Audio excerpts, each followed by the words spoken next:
Gaurko ekitaldia niretzat oso interesgarria izan da. Ez dugu hemen lango gairik eta klasean, eta berria izan da oso interesgarria, jakiteko zer pasatzen da eguneroko bizitzan. Gaurko ekitaldia oso ona izan da, interaktiboa eta divertigarria, eta azkenean importantea baita ere. Hor pasio erdikaldean bigarren hilatan bada sudadera ilun batekin lagun bat. Eider, zuk ze ibilgailu mota erabiltzen duzu? Nire ustez egon da oso ondo, zelako oso interaktiboa.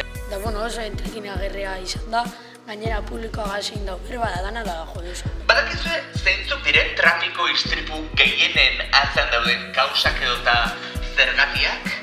Asko inpatatu duzten gauza bat izan da suhiltzailea kontatu duena kotxe bat zoritxarrez kamellaren azpitik pasau zala, da hiru pertsona jan ziren, aita da bi semeak. Atxekaldeko umietariko bat, kopilotoan atxekaldien zoiena, bizirik euen, atara gendun, Osakidetzako lankideen utzi gendun, baina beste bilek ezin ziren libreu. Aitaren burue atxeko umien hanketan zegoen.